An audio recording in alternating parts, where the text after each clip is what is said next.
इस कहानी को आपको बहुत ही ध्यानपूर्वक से सुनना और समझना होगा।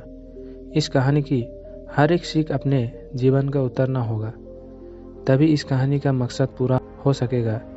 क्योंकि इस कहानी में कुछ ऐसी रहस्य है, कुछ ऐसी बातें हैं जिसे जानने के बाद आपको ये एहसास होगा कि आपका सबसे बड़ा ध्यान क्या है, आपका सबसे बड़ा ईश्वर्य हमारा सर्वश्रेष्ठ ही है।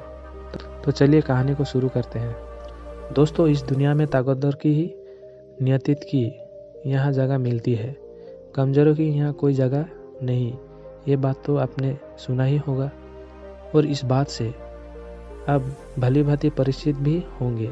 इस बात में कोई शक नहीं कि पुराने ज़माने में जो लोग हुआ करते थे वो आज के ज़माने के इंसानों से कहीं ज़्यादा ताकतवर थे। और ऐसा इसीलिए है क्योंकि वो लोग जिंदा रहने के लिए खाना खाते थे और आजकल के लोग सिर्फ जीभ के स्वाद के लिए खाना खाते। आप एक और तथ्य से वाकिफ होंगे कि एक रोटी से 10 गुना ज़्यादा ताकत आटे में होती है। आटे से 10 गुना ज़्यादा अधिक ताकत दूध में होती है और दूध से 8 गुना अधिक ताकतवर मांस आहार होता है और मांस आहार से 10 गुना ज़्यादा ताकतवर घी होता है। लेकिन यदि आप आज के समय पर देखेंगे, यदि किसी व्यक्ति की घी खाने के लिए दिया जाए तो ज़्यादा से ज़्यादा 1 चम्मच ही उसका सेवन कर सकता है, उसके ऊपर वो नहीं खा पाएगा। लेकिन यदि हम पुराने ज़माने के इंसानों की बात करें तो उस समय पर वो घी उनका सर्वश्रेष्ठ भोजन था। अपने महाराणा प्रताप के बारे में तो सुना ही होगा। वो जितना वजन लेकर युद्ध भूमि पर लड़ते थे उतना वजन तो आज के 4 आदमी उठा नहीं पाएगा। इसीलिए कहा जाता है कि तब के ज़माने के लोग सचमुच जीवन जीते थे और आज के लोग तो केवल ज़बरदस्ती इस जीवन के जी रहे हैं। बहुत समय पहले की बात है, एक छोटा सा राज्य था। उस राज्य का राजा बहुत दयालु था और वहाँ की सेना भी बहुत पराक्रमी थी। उस सेना में एक ऐसा व्यक्ति भी था जो अत्यधिक पराक्रमी था और उस राज्य का सर्वश्रेष्ठ योद्धा था। वो इतना ताकतवर था कि एक हाथ से वो 40 लोगों को भी परास्त कर सकता था और राजा उसके इस पराक्रम से हमेशा बहुत खुश रहते थे। जब भी उससे कोई युद्ध करने के जाता तो वो पहले 100 बार सोचा करता कि क्या उसे युद्ध करना आसान है, क्या उसे हराना आसान है। हर कोई जानता था कि वो बहुत शूरवीर है, बहुत ताकतवर है, इसलिए उसे हराना लगभग असंभव था। अपने राजा के लिए हमेशा तत्पर रहता, अपने राज्य के राजा के लिए, अपनी प्रजा के लिए जो कुछ उसे अच्छा होता वो उसे अवश्य करता। एक बार की बात है, वो शूरवीर युद्ध अपना पराक्रम दिखा रहा था। उसी वक्त उसके दोनों पुत्र वहाँ पर आए हुए थे। राजा ने उसके दोनों पुत्रों के देखा और राजा के मन में ये लालच जगी, आने वाले समय में हमारे राज्य के लिए इनमें से सबसे सर्वश्रेष्ठ योद्धा कौन होगा, हमारे राज्य के लिए युग कौन होगा। ये बात जब उस युद्ध के कानों में पड़ी तो वो अत्यधिक चिंतित हो गया। उस युद्ध के 2 पुत्र थे। जो बड़ा वाला बेटा था वो हर चीज़ का हुनर सीख चुका था, फिर चाहे वो तलवारबाजी हो, लोगों से बोलना हो, आग से खेलना हो, हर तरफ की चालबाजी से वो संपूर्ण था। उसे जो कुछ भी सिखाया जाता वो उसे सीखने में निपुण था। वो बहुत जल्द उस विद्या को, उस कला को सीख जाता था। यदि हर कोई यही कहता कि अलग युद्ध यही होगा, यही हमारे राज्य के लिए सर्वश्रेष्ठ योद्धा बन सकता है, लेकिन उस युद्ध का एक छोटा पुत्र भी था जो बहुत कमज़ोर था, जिससे कोई भी चीज़ सीखने में अत्यधिक समय लगता था और उसे देखकर कोई भी ये नहीं कहता था कि कभी युद्ध बन सकेगा। उसे उसके पिता ने बहुत कुछ सिखाने का प्रयास किया, लेकिन वो कभी भी कुछ सीख नहीं पाया। नहीं तो वो अच्छी तलवारबाजी का पता था, ना ही उसे एक युद्ध की तरह जीना आता था। वो हमेशा आलस्य को तरह पड़ा रहता। जब भी वो युद्ध अपने दोनों पुत्रों को एक साथ देखा तो उसे बहुत चिंता होती, उसे बहुत तकलीफ होती, क्योंकि वो अपने दोनों पुत्रों को एक समान बनाना चाहता था। वो अपने दोनों पुत्रों में कोई फर्क नहीं समझता था।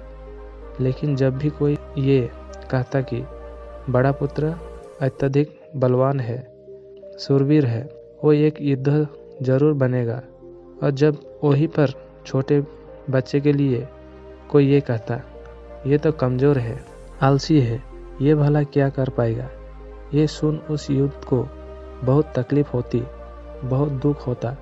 लेकिन वो युद्ध ये जानता था कि इसमें उसके छोटे बेटे की कोई गलती नहीं, उसका व्यवहार दूसरों से अलग है और ये दूसरों से थोड़ा कमज़ोर है, लेकिन इससे कुछ बातें का ध्यान रखना होगा, तभी ये दूसरों के साथ पराक्रमी बन सकता है, दूसरे जैसा तलवारबाजा बन सकता है, दूसरों जैसा सर्वश्रेष्ठ युद्ध भी बन सकता है। इस बात का ध्यान रखते हुए वो युद्ध अपने उस बेटे को लेकर एक गुरु के पास पहुंचा। ये वही आश्रम था जहां उस युद्ध ने शिक्षा ग्रहण की थी।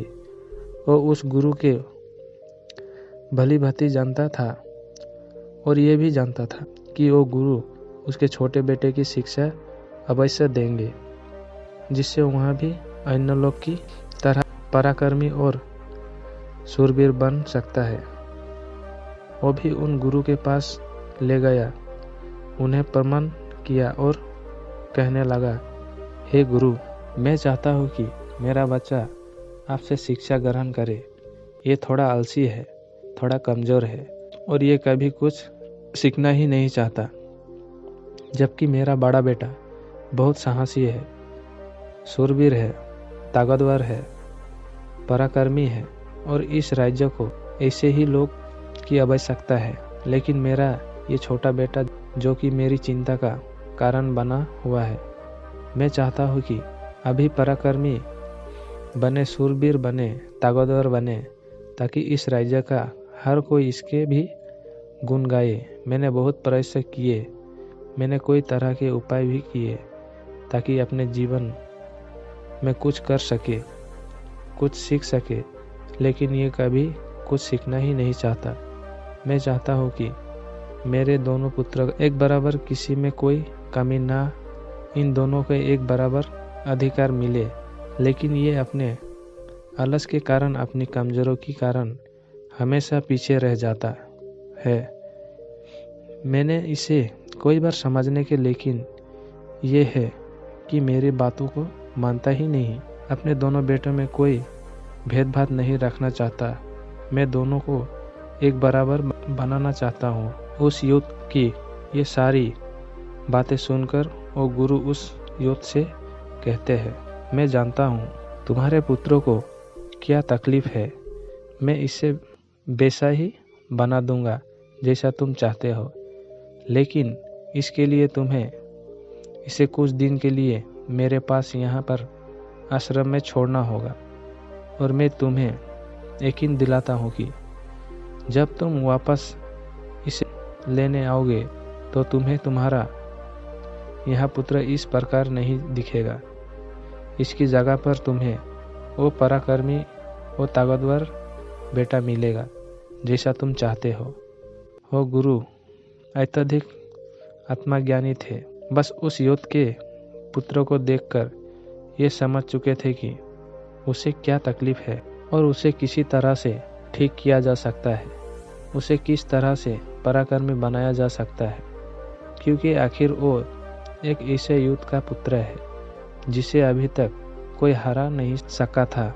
बस उसे इस बात का एहसास करवाना ही काफ़ी था। उस गुरु के कहने पर अपने पुत्र को वहीं पर छोड़कर वापस अपने घर की ओर लौट जाता है। उसके बाद उस युद्ध का वो पुत्र एक शिष्य बनकर उन गुरु के आश्रम में रहने लगता है, वहाँ के सारे कामकाज करने लगता है, वहाँ पर वो सीखने लगता है, समझने लगता है, और इसी प्रकार कई दिनों बीत जाते हैं। और एक दिन सही समय आने पर वो गुरु उस युद्ध के पुत्र से कहते हैं, चलो आज मैं तुम्हें कुछ दिखाना चाहता हूँ। इतना कहकर वो गुरु उस योद्ध के पुत्र का हाथ पकड़ लेते और उसे लेकर एक पहाड़ी के ओर ऊपर की बढ़ चलते। उस पहाड़ी के ऊपर ही छोड़ पर ले जाकर वहाँ गुरु उस पुत्र से कहते हैं, आज मैं तुम्हें कुछ सिखाने वाला हूँ। पुत्र, तुम्हें ध्यान से सीखना होगा, क्योंकि यदि तुमने आज ये बात नहीं सीखी तो तुम अपने जीवन भर कुछ नहीं कर पाओगे, कुछ नहीं सीख पाओगे और हमेशा लोग तुम्हें कमज़ोर और ऐसा ही समझेगा और उसी दृष्टि से तुम्हें देखा जाएगा। धीरे धीरे कोई दिन बीत चुके हैं और अब तुम्हारे घर जाने का वक्त भी करीब आ चुका है। इसलिए आज मैं तुम्हें यहाँ पर लेकर आया हूँ ताकि मैं तुम्हें सिखा सकूँ, ये समझ सकूँ कि तुम इस धरती पर क्यों आए हैं, तुम्हारे आने का क्या कारण है। इतना कहकर वो गुरु उस पुत्र को ऊपर की ओर इशारा करते हुए कहते हैं, ऊपर ध्यान से देखो। उस चील ने अपने पंजों में अपना नवजात शिशु रखा हुआ है। वो चील ऊपर की ओर बढ़ती चली जा रही थी, इतनी ऊंची जाती कि बादलों को चीरकर ऊपर बढ़ती ही चली जाती और वहां पर जाकर वो अपने बच्चे को छोड़ दी। यदि वो छोटा सा बच्चा डर गया, उसे ये समझ नहीं आ रहा था क्या आखिर उस चील ने अपने ही बच्चे को इस तरह से नीचे क्यों फेंक दिया। गुरु और शिष्य दोनों इस दृश्य को बड़े ही ध्यानपूर्वक देखे रहे थे। जैसे ही उस चील ने अपने उस बच्चे को नीचे की ओर छोड़ा, वो बच्चा तेजी से एक पत्थर की भत्ती नीचे की गिरता चला जा रहा था और वो तेजी से नीचे आने लगा था। तो उसने कोई बार कोशिश की, कोई बार प्रयास की कि वो अपने पंखों को खोल सके, फड़फड़ा सके, जिससे वो हवा की उस रुख का फायदा ले सके, वो भी उड़ सके। लेकिन उसके कोई ताकत प्रयास के बाद भी उसके पंख नहीं खोल पा रहे थे और वो एक पत्थर की भांति तेजी से नीचे गिरता चला जा रहा था। जैसे जैसे वो नीचे गिरता जा रहा था, उसकी माँ भी ठीक उसके पीछे ही थी। उसने ऊपर से ही अपने पांजों में फिर एक बार अपने उस बच्चे को पकड़ लिया। एक बार फिर वो चील अपने उस बच्चे का लेकर आकाश में ऊपर ऊंचाई की तरफ बढ़ती चली जाती है और फिर से वो ऊंचाई पर जाकर अपने बच्चे को ठीक उसी प्रकार से छोड़ देती है। ये देख उस बच्चे को कुछ समझ नहीं आ रहा था कि आखिर चील अपने बच्चे के साथ ऐसा क्यों कर रही थी। यदि उसके बच्चे को कुछ हो गया तो फिर क्या होगा। चील लगातार इसी प्रक्रिया को दोहरा रही थी। गुरु अपने उस शिष्य का हाथ पकड़ते हुए बस पेड़ की ओर आगे बढ़े जहाँ पर वो चील रहा करती थी और उस जगह के देखते हुए वो गुरु उस पुत्र से कहते हैं कि इस जगह को ध्यान से देख लो। ठीक इसी जगह पर वो चील और उसका बच्चा इस पेड़ पर रहते हैं। तुमने एक बात गौर की, इस पेड़ पर तुम्हें अनोखे फूल देखने को मिल रहे होंगे, लेकिन जहाँ पर ये चील और इसका बच्चा रहता है वहाँ पर तुम्हें एक भी फूल नज़र नहीं आएंगे, क्योंकि फूल बड़े ही कोमल होते हैं और वो चील चाहती तो इन फूलों को अपने साथ जहाँ पर रहती है उसे रख सकती थी, लेकिन वो जानती है कि फूलों में रहकर उसका बच्चा एक पंछी बनेगा, लेकिन जब वो कांटों वाले घोंसले में रहेगा तभी एक चील बन पाएगा। और एक चील को बच्चे को हर तरह की यातनाएं बचपन से सहनी पड़ती है ताकि वो अन्य पक्षियों की तरह कमजोर ना बने, क्योंकि वो एक चील का पुत्र है और उससे चील की तरह अपना जीवन व्यतीत करना है। यदि वो बाकी पक्षियों की तरह बनेगा तो उसमें चील वाले और स्वभाव नहीं होंगे और ना ही उसे कोई चील का पुत्र कह सकेंगे। ठीक इसी प्रकार तुम भी एक शूरवीर योद्धा के पुत्र हो। यदि तुम चाहो तो अन्य लोगों की तरह अपना जीवन व्यतीत कर सकोगे। तुम फूलों का आनंद ले सकते हो, लेकिन तुम एक योद्धा के पुत्र हो, इसीलिए तुम्हें भी कांटों की राहों पर चलना ही होगा। इन कांटों की राह पर चलकर ही तुम अपने आप को मजबूत बना पाओगे, अपने आप को शूरवीर और पराक्रमी बना सकोगे। ठीक वैसा ही ये चील भी कर रही है। वो भी अपने पुत्रों को पराक्रमी और शूरवीर बना रही है। वो अपने बच्चे को उड़ाना बढ़ाना सिखा रही है।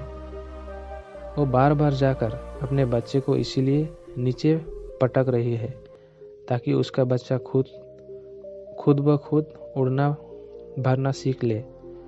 जब भी चील किसी को जन्म देती है तो हर बार उसे वही सिखाना चाहती है जो उसने सीखा है।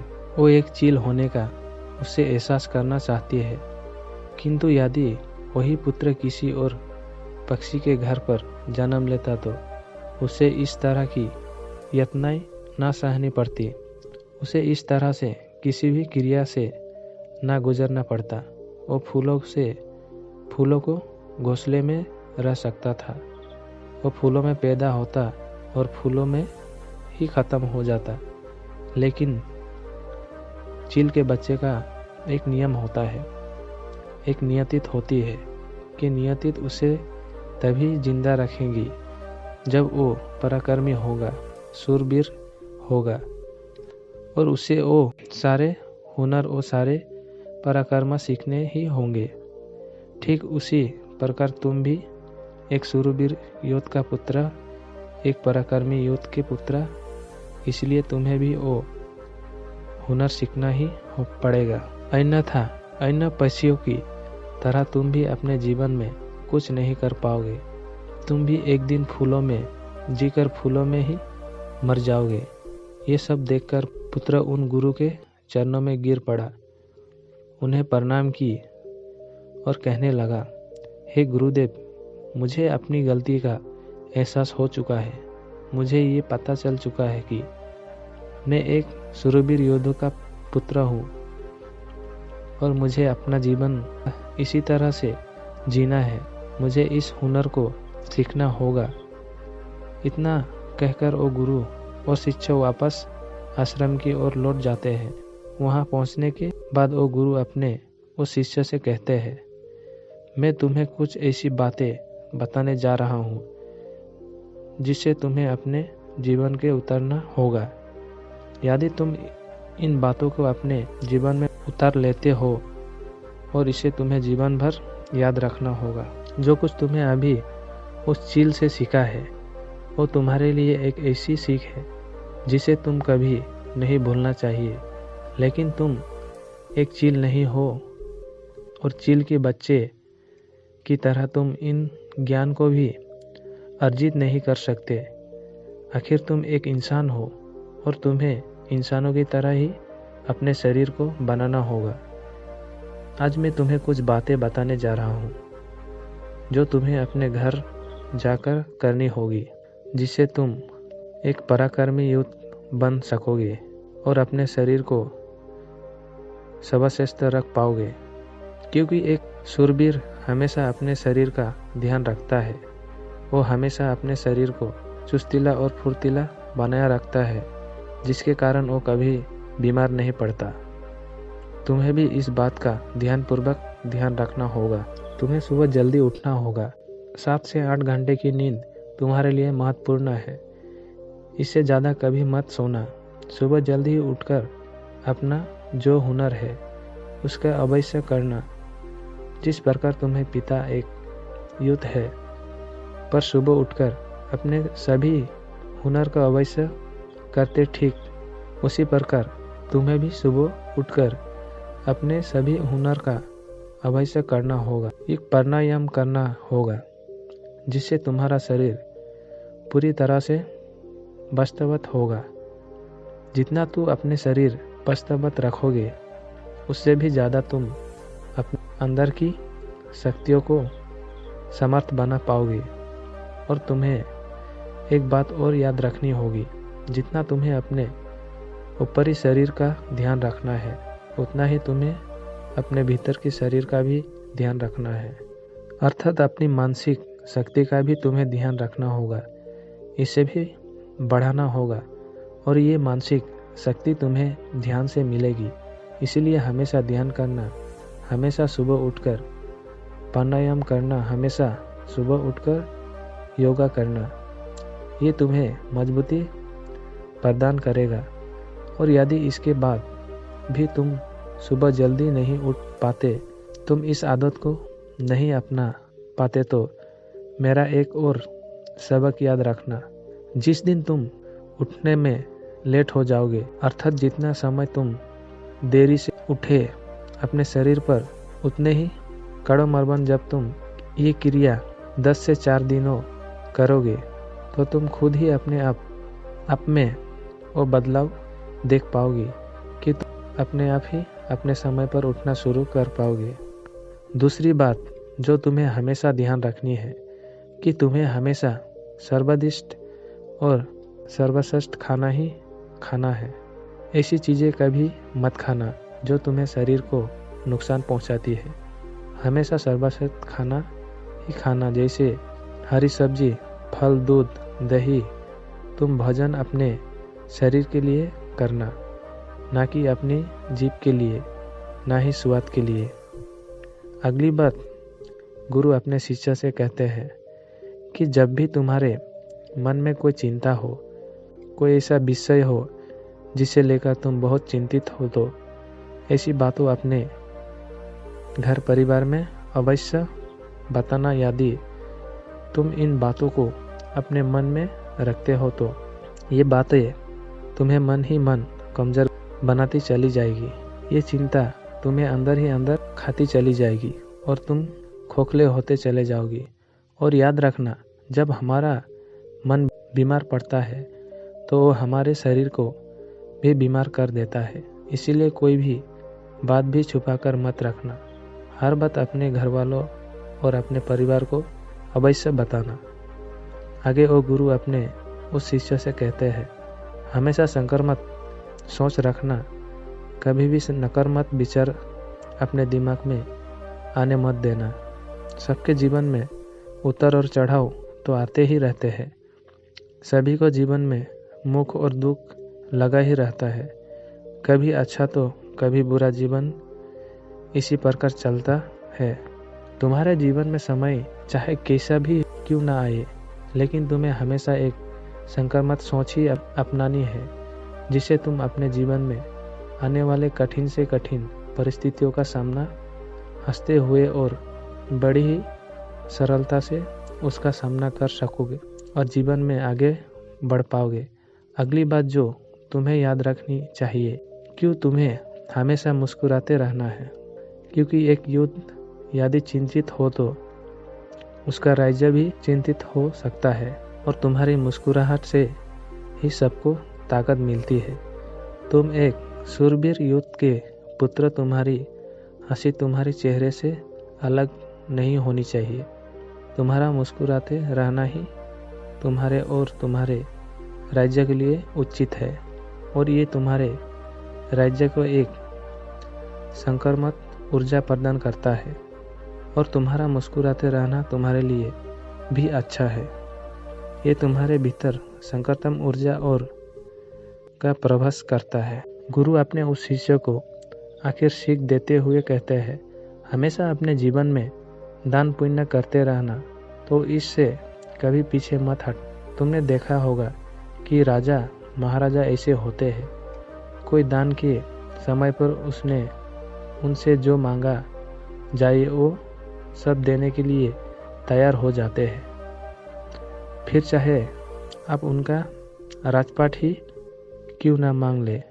दान पुण्य करना अत्यधिक जरूर है, और ऐसा नहीं कि दान में तुम केवल दान ही दो, तुम किसी की मदद भी कर सकते हो। इसीलिए दान पुण्य के समय पर तुम्हें कभी पीछे नहीं हटना चाहिए। जब हम दान करते हैं तो हमारे मन में एक अजीब सी खुशी महसूस होती है। हमारा मन बहुत खुश होते हैं, हम बहुत अच्छा महसूस करते हैं और ये खुशी हमारे शरीर को और भी ज़्यादा मजबूत बनाती है। लोगों में ये गलत धारणा है कि जब हम दान करते हैं तो हमारी संपत्ति घटित है, लेकिन ऐसा नहीं है।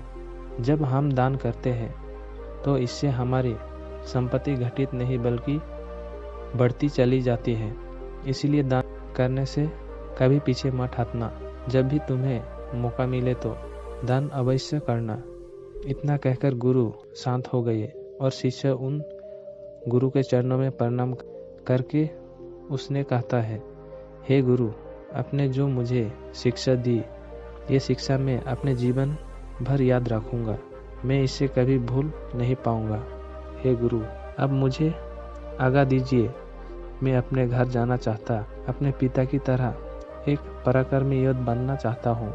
इतना कहकर वो शांत हो जाता है और गुरु से आशीर्वाद देते हुए उस शिष्य को उसके घर जाने की आज्ञा प्रदान करते हैं।